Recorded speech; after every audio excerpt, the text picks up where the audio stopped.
Hi, y'all. So again, it's the comparison between Modo, which I am transferring to, and 3ds Max that I've used for a long time now. This Modo is just a 30-day trial, and it's the last day. I haven't really used it as much as I want to, but the option now is I can use Modo Indie, which is quite cheap, so I can continue learning it. So I'm just going to take you through some random things. I'm not really going to do a very ordered thing here. So in Max I just made a cube, and it's got three segments on each side, and that was quite easy to do. And in Modo, it's nice. You just go to basic and again make a cube like that, and it remembers the good thing about Modo. It seems to remember the segments. So in Max you put them in. I'm not sure if Max does remember the segments. Let's have a look. Let's take these up. 1, 2, 3, 4. Whoops. Sorry. And then let's select that and delete it, and let's make another box. Oh yeah, Max remembers them as well. So Modo and Max remembers what you made last time, I think. And then in Modo you can do the segments here. So it's like the Max rollout, really. So we've got sphere, which in Modo is a bit differenter, because you have to do that, and then pull it. There you go, pull it. And in Max, it's just like so. So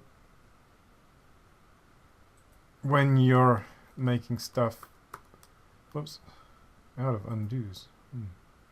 Let's redo. Yeah, so the primitive making is similar in a way. And let's go to that. And what we have here is in Max is select, move, rotate, and scale. And that should be on WER. So I learned Max self-taught over the years. So when I first learned it, I didn't bother with keyboard shortcuts, and it's something that sticks with you. So if you learn a new program from an old program, or if you're learning a new program, I suggest do the keyboard shortcuts immediately, because they're really going to save time and stops you getting into bad habits. But then again, we've got W for move, E rotate, and R like that. So it's like 3ds Max and all the other a lot of other programs that have that. A neat little thing in and in Max, the primitives you have to convert them to an editable poly. And Modo, like other packages like Blender, for example, you don't. You automatically can edit the polygon. And what was I going to do now? Oh, I've forgotten. Right. That's annoying, isn't it? So this is what happens when you don't have a plan. But I kind of like that. And there's me selecting different parts of the cube in Modo. And let's have a look at this. So there you don't do that. So in Max it's kind of a bit more tricky, because you have to hold down Control, and Maya is an automatic select.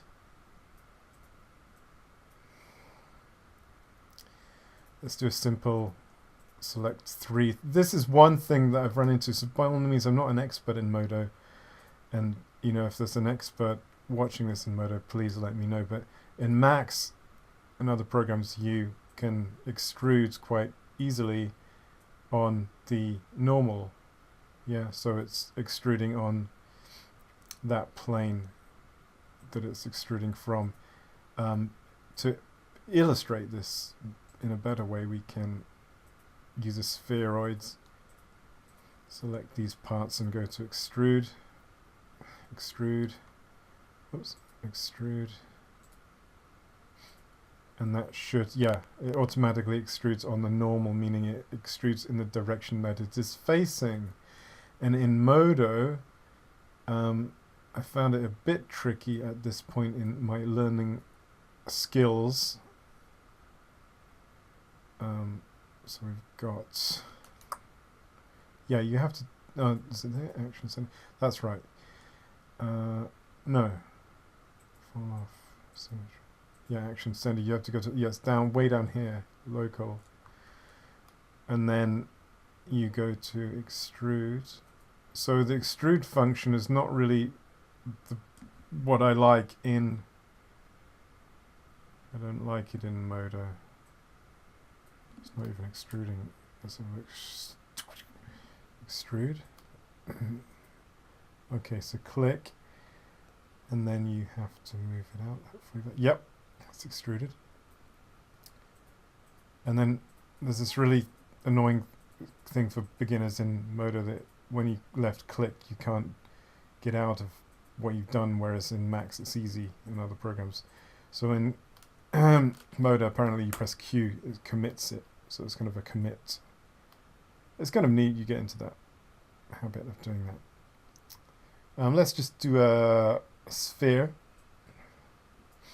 Or a spheroid. So that's, oh there we go, it's done that. Let's go to, whoops, let's go to the polygon. Oh, sorry, I'm not too fast today. What I did is I usually drink decaf coffee, and last week for some reason I got back into drinking caffeinated coffee. Yeah, see, it's not, see, that's really weird. Yeah, and then I'm stopped yesterday, so I've got a bit of a headache.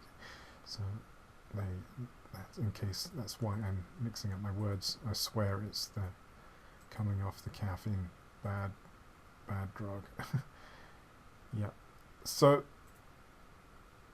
I still don't understand that after messing around in Modo. It's the extrusion is a bit not very. Oh, hang on, I did that on fall off. That's why it's gone like that. Let's have a look again. Extrude, and take that to none. Let's do this.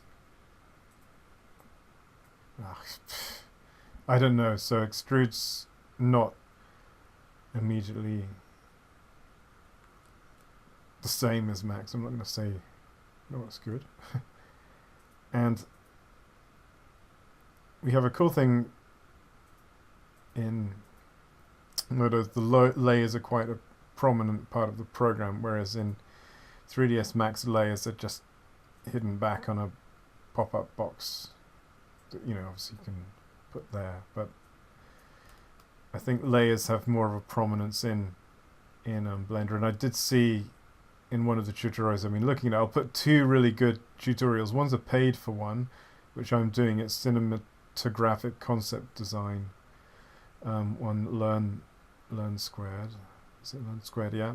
And the other one's a free one on YouTube. So the one that's about cinematic design is really good because it's like learn by doing. It's something I want to get in, improve my skills with cinematography, but also one of the chapters is a Modo based chapter, so that's really helpful.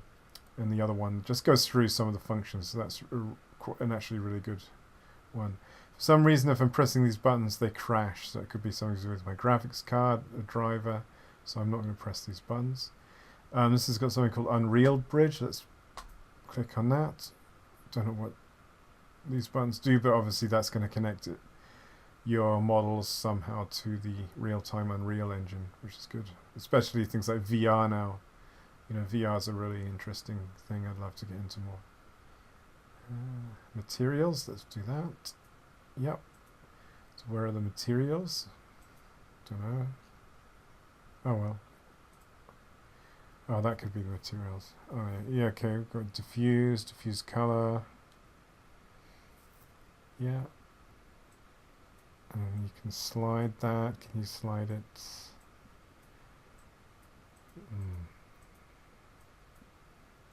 Well, these are just the sliders here. Oh yeah, there you go, look. It's getting a nice shine on it. Where's the color? Oh yeah, so it's a nice cut. Oh, look at that. It's beautiful.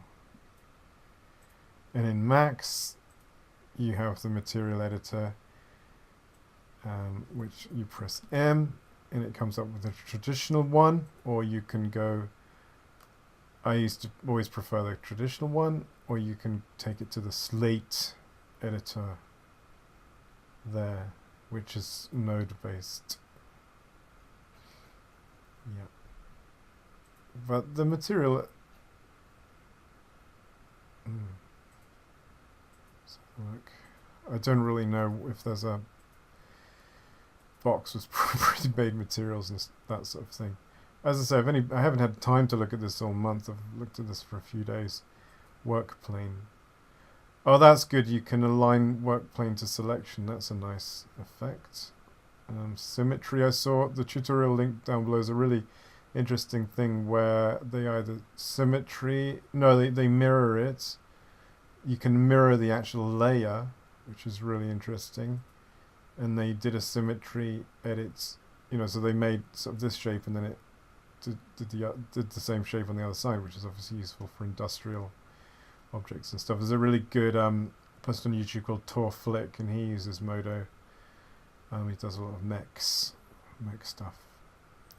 What's this? Presets. Oh yeah, this looks good. Presets. So it's got preset material, whereas in Max, you've got the presets like these things like multi-sub, architectural, that sort of thing. Yeah, I always find it for me myself. I usually find it easy to use the compact one, and then just go to the different ones. So I had this architectural. Yeah, that gave me a range of different materials, and because it's not the render is not mental ray, so it doesn't give all the material options.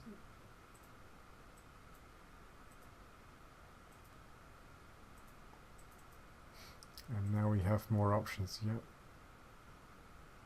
Okay, architectural design. So that gave you a lot of cool stuff. But I like Modo, because it's got some presets which really look like real easy setups to me. And in this version of Max 2015, I think the later ones, they do have kind of presets, but in Max, this one, the presets are not really there, and you have to sort of make a daylight. Then you have to set up the environment. It's fairly easy, but I think the presets here are going to be a lot better because it's done sooner. What's that? Fusion assets. Can't see anything there. Oh yeah, they've got materials, Modo assets, Modo assemblies, mesh. Alright, so fusion damage. What's that? Just click on that. Fusion damage. Wow. Can you drag it onto that? I don't know. Anyway, so that's just a random look around. So all in all, I'll give the transfer from Max to Modo kind of at the moment 7 out of 10 because I've been working on other things, but you really need to set some time to do this, and I'm just doing it very little by little because I'm very busy at the moment with work and my own projects that I'm still kind of doing in Max. I'm not really wanting to do a project in Modo at the moment because it just slowed me down. In probably about a month's time, when my skills are up here, then I'll start using it for a sort of live project. One of my 3Z Universe projects. You see on my blog, jamesabelart.com/blog. So yeah, all in all, it's you just get used to it. It's not rocket science. It's got a nice sculpting tool here. You can obviously need to subdivide it a bit more to get the sculptor working. Sculpt. Can you do that? It's got sculpt tools.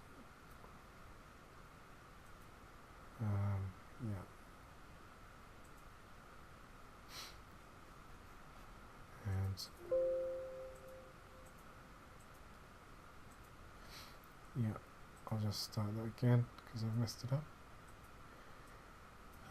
Let's just look at a few final things. Where's my start bar? Oh. Modo.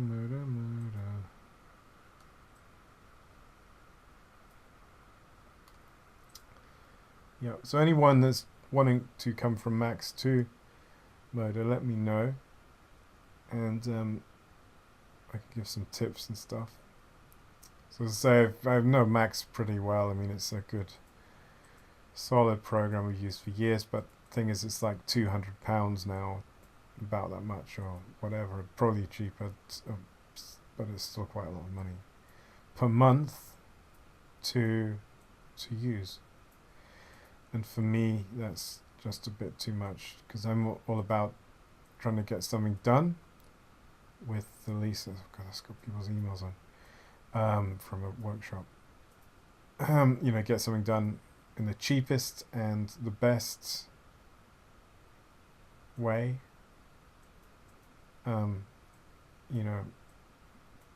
But when it's starting to cost a lot of money, then, and also, Modo is becoming more popular and it's industry standard now, and yeah, I'd recommend looking into it because I'm certainly going to be committing to using it. Other options, things like Blender, but I've been using Blender for about 5-6 years on and off and doing it for workshops. I just find the interface annoying, and I immediately, as I opened up Modo, I just found the interface much more pleasing in my opinion. I'm not saying Blender's bad, it's just for me, I find Modo more intuitive. So thanks very much, and hopefully this helps. Any questions or queries, let me know, and I'll be transferring my skill set across to Modo over the next few months, so you should see more, and you'll see some more live projects using Modo and Substance Painter, and possibly renderer like Octane or something like that. So thanks very much, and any comments and questions are welcome. Be sure to check out my blog, jamesabelart.com/blog, and it's got my 3Z universe there. And I just got a notification on my phone. If you heard that, that's actually an earthquake and volcano app. It's quite interesting. Anyway, and you can follow me also on Twitter, James Abel Art, Instagram, James Abel Art, and remember to subscribe to this YouTube channel for tips and looking at my 3Z universe and how it progresses. So thanks very much, and bye for now. Have a good time wherever you are in the world, or day, evening, night. Bye-bye.